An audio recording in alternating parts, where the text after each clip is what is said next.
मंच पर उपस्थित भारतीय जनता पार्टी के प्रदेश के अध्यक्ष, अत्यंत कर्मठ कार्यकर्ता से चंद्रशेखर बावनकुले जी, सांसद सोलापुर श्री जय सिद्धेश्वर महास्वामी, मंच पर उपस्थित यहां के विधायक श्री सुभाष देशमुख, श्री विजय कुमार देशमुख जी, श्री सचिन को कल्याण शेट्टी जी, माननीय मंत्री चंद्रकांत दादा पाटिल जी,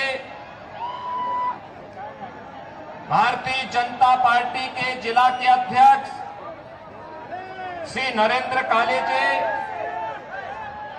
लोकसभा के संयोजक विक्रम देशमुख जी, लोकसभा के भारतीय जनता पार्टी के प्रत्याशी श्री राम सतपुते जी, संतोष पवार जी, मनीष काले जी, और अभी मेरे साथ ही आज के इस कार्यक्रम में यहां पर उपस्थित महाराष्ट्र सरकार के मंत्री, शिवसेना के उपनेता माननीय श्री गुलाबराव पाटिल जी, भारतीय जनता पार्टी, एनसीपी, शिवसेना और एनडीए गठबंधन से जुड़े हुए हमारे सभी पदाधिकारीगण भारी संख्या में सोलापुर की इस प्रतिष्ठित लोकसभा सीट पर उपस्थित मेरे सभी उपस्थित बहनों और भाइयों, एक ऐसी पावन भूमि जिसके मध्य में रेवण सिद्ध, पश्चिम में भागवत का पंढरपुर, पूरब में स्वामी समर्थ जी का अक्कलकोट, उत्तर में आई भवानी का तुलजापुर और दक्षिण में गुरुदेव दत्त जी का गाणनापुर स्थित है। ऐसी पावन धरा को कोटि कोटि नमन करते हुए मैं आप सभी का हृदय से अभिनंदन करता हूं, सादर अभिवादन करता हूं। बहनों और भाइयों, मैं उत्तर प्रदेश मर्यादा पुरुषोत्तम प्रभु श्री राम की पावन धरा से आपके बीच में कुछ अनुरोध करने के लिए आया हूं। सबसे पहले तो मैं आपका अभिनंदन और आपका स्वागत करता हूं और आपका आभार भी व्यक्त करता हूं कि श्री राम जन्मभूमि आंदोलन के दौरान महाराष्ट्र के हमारे सभी भाजपा शिवसेना के कार्यकर्ताओं ने, महाराष्ट्र के हमारे वीर कार्यकर्ताओं ने जिस आंदोलन में बढ़ चढ़ करके भाग लिया और उस दौरान राम जन्मभूमि मुक्ति के उस आंदोलन के साथ जुड़ करके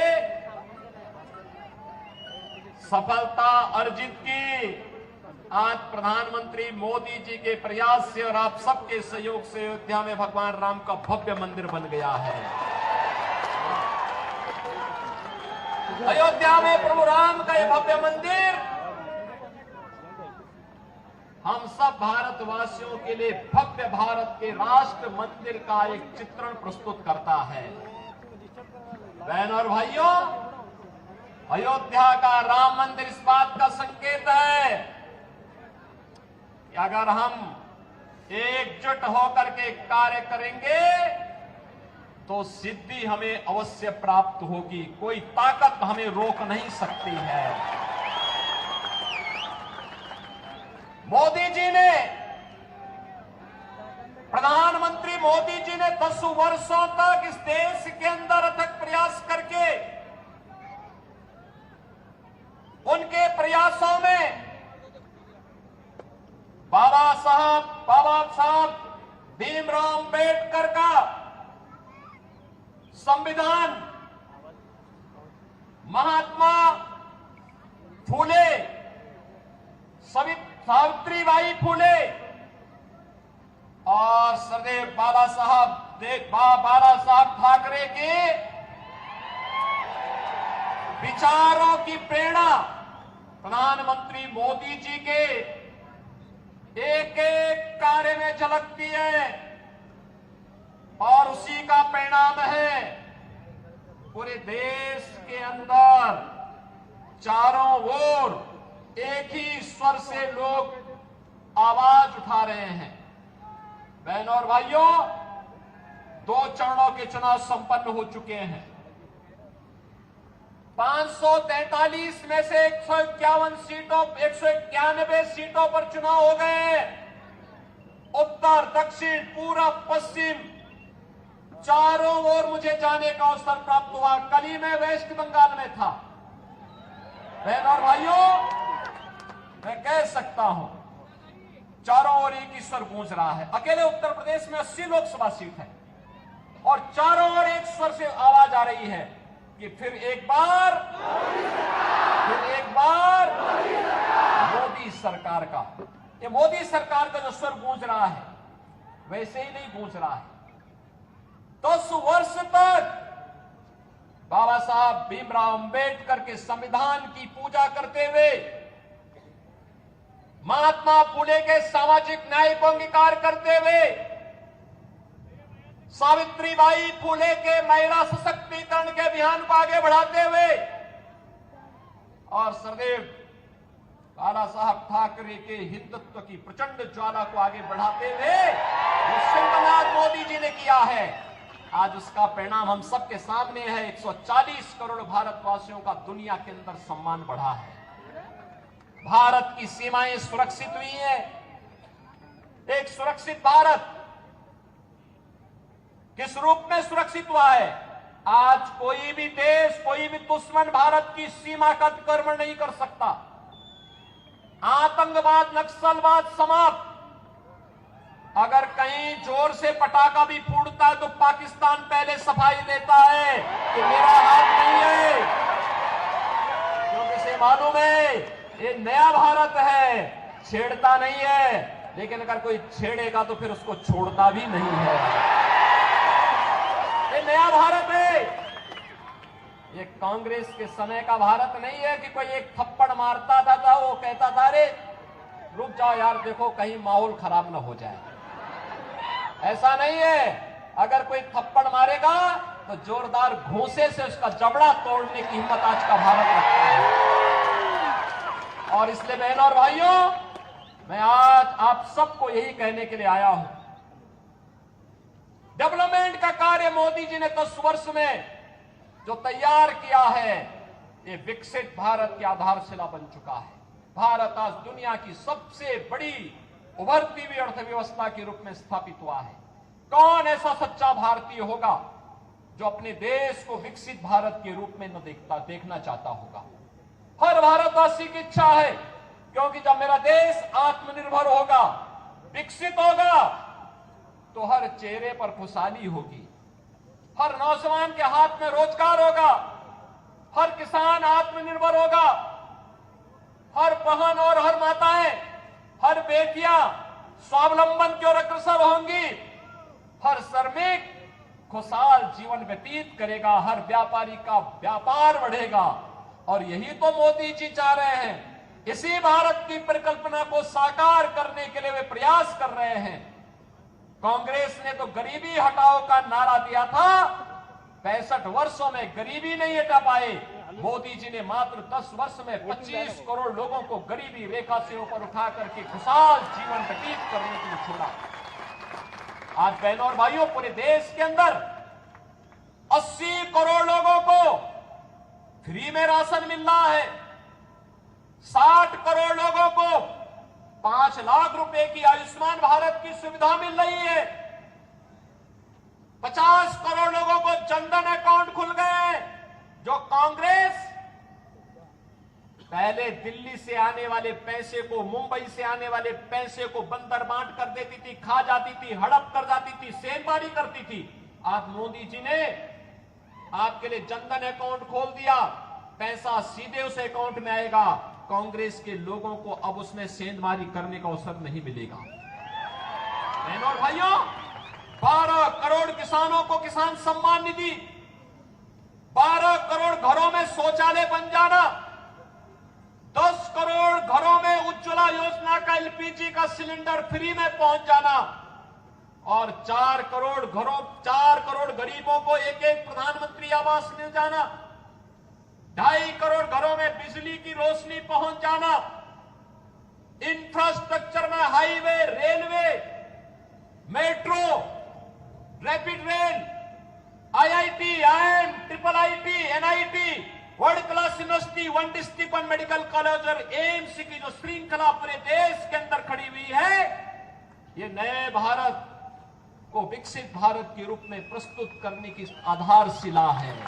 और इसीलिए आज मैं कहने के लिए आया हूं, बहनों और भाइयों, विकास भी है, गरीब कल्याण भी है, सुरक्षा भी है, सम्मान भी है और उससे भी बढ़कर के है आपकी आस्था का सम्मान। क्या अयोध्या में प्रभु रामलला का मंदिर ये कांग्रेस के लोग बना पाते क्या? ये लोग बना पाते क्या? इनसे उम्मीद करते हैं क्या? कांग्रेस के लोग तो क्या कहते थे राम हुए ही नहीं, और जब राम मंदिर बन गया तो फिर कहते थे कि मंदिर की डेट कब, जब राम मंदिर के लिए जब फैसला हो रहा था तो ये क्या कहते थे, अगर फैसला होगा तो खून की नदियां बहेंगी। अरे हमने कहा देखो हम हैं यूपी में, चिंता मत करो, खून की नदियां नहीं, एक मच्छर भी नहीं मरने वाला, चिंता मत करो। और भाइयों, यूपी में पिछले 7 वर्ष में एक भी दंगा नहीं हुआ। 25 करोड़ की आबादी है, एक दंगा नहीं, कोई कर्फ्यू नहीं, और बड़े बड़े माफिया, एक तरफ राम मंदिर बना है और दूसरी तरफ बड़े बड़े माफियाओं का राम नाम सत्य है कि ये है यूपी।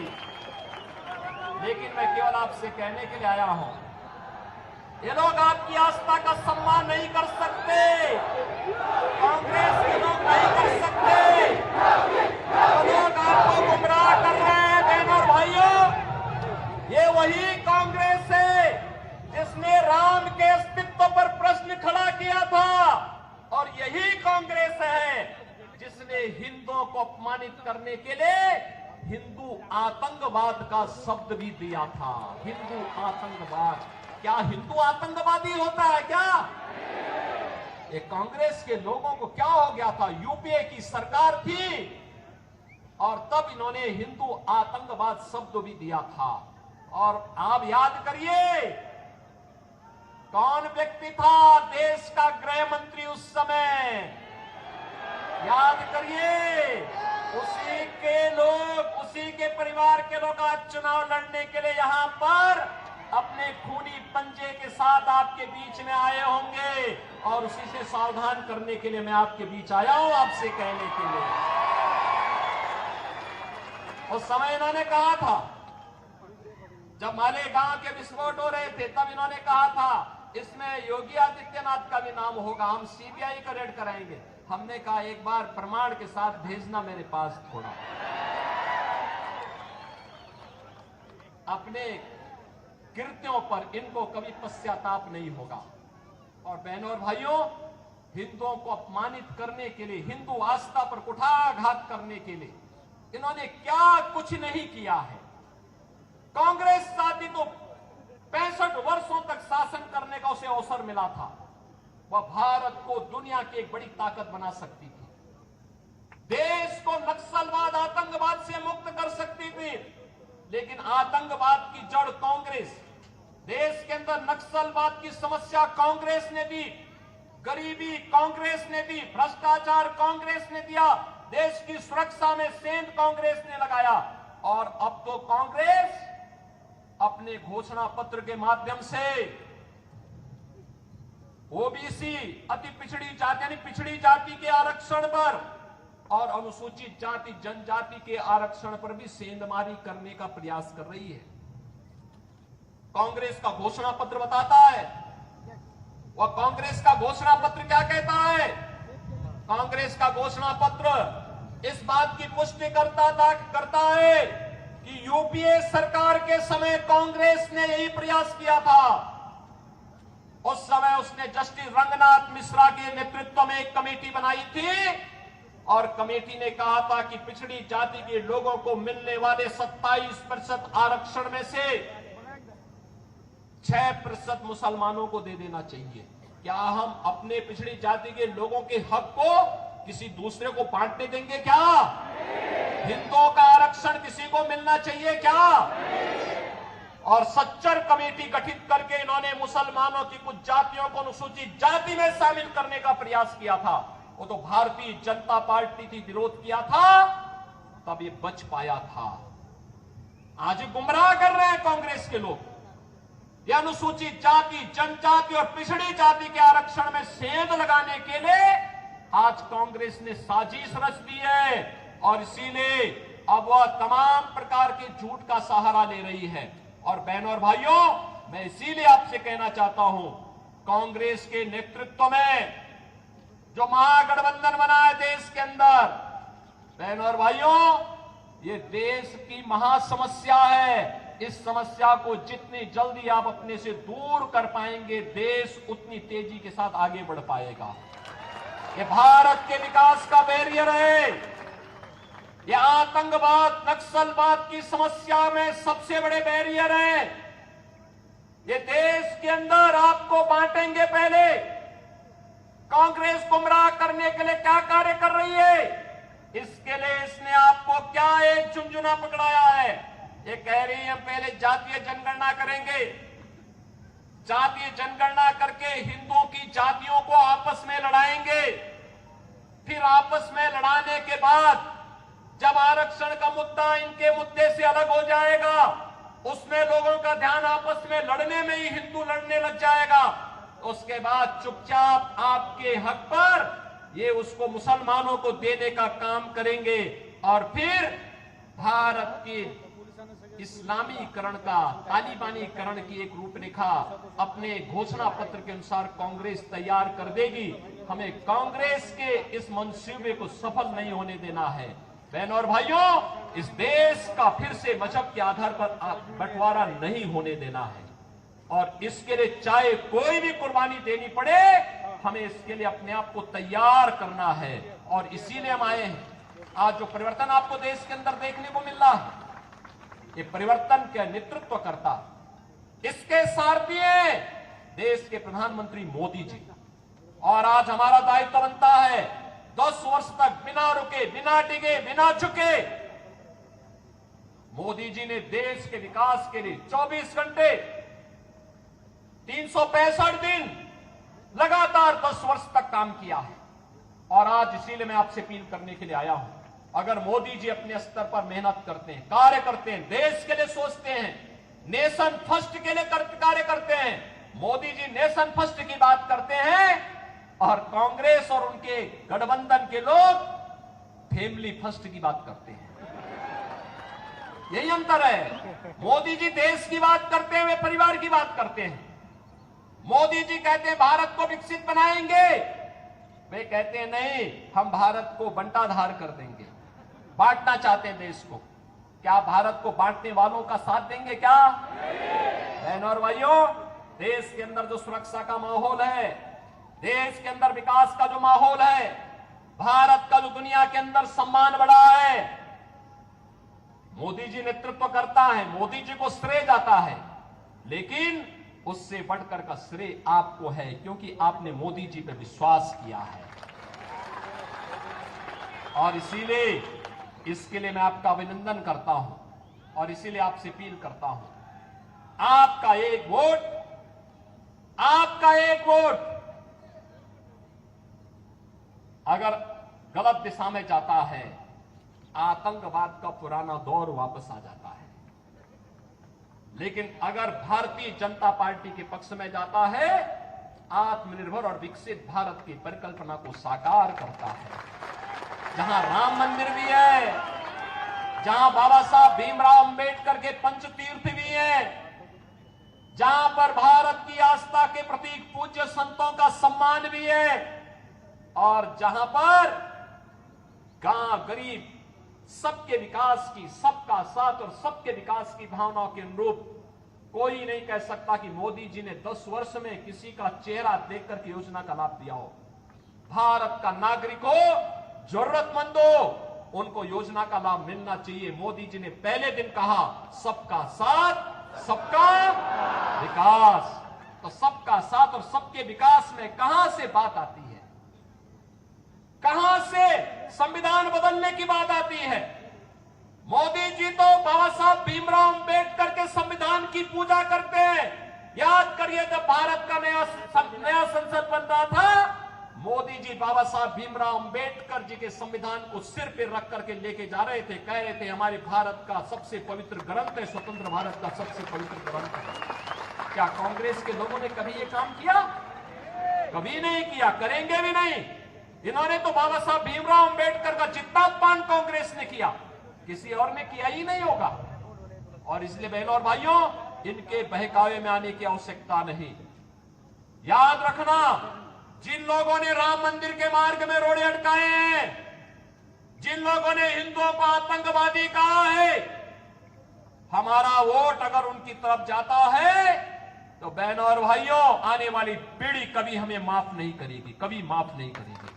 और इसीलिए मैं आपसे अपील करने के लिए आया हूं, पूरे देश के अंदर जो आवाज है, एक ही आवाज है, एक ही स्वर है। जो राम को लाए हैं हम उनको, जो राम को लाए हैं हम उनको लाएंगे। और मोदी जी 500 वर्षों के बाद प्रभु राम को अयोध्या में विराजमान कराए हैं। और इसीलिए मैं आप सबसे अपील करूंगा कि मोदी जी को फिर से हम देश की सत्ता सौंपेंगे। ये सोलापुर का संकल्प होना चाहिए। सहमत है? सहमत है? सभी लोग सहमत हैं? श्री राम भाई सतपुते को भारी बहुमत से विजयी बना के भेजेंगे, लेकिन आपको घर घर जाना पड़ेगा, मोदी जी का प्रतिनिधि बन करके जाना पड़ेगा। जाएंगे? श्री चंद्रशेखर बावनकुळे जी का प्रतिनिधि बन करके जाना पड़ेगा। जाएंगे? श्री देवेंद्र फडणवीस का प्रतिनिधि बन करके जाना पड़ेगा। जाएंगे? मुख्यमंत्री शिंदे जी का प्रतिनिधि बन करके जाना पड़ेगा। जाएंगे? सभी लोग सहमत हैं? बहनों और भाइयों, बहुमत से विजयी बनाएंगे तो आपको भी हम आश्वासन देते हैं, जैसा परिवर्तन आपको यूपी में दिखाई दिया है, वैसे ही परिवर्तन को देश के अंदर भारतीय जनता पार्टी सरकारों के अंदर देखने को मिलेगा। सहमत है ना? सभी लोग सहमत हैं? तो फिर मेरे साथ बोलेंगे, भारत माता की, भारत माता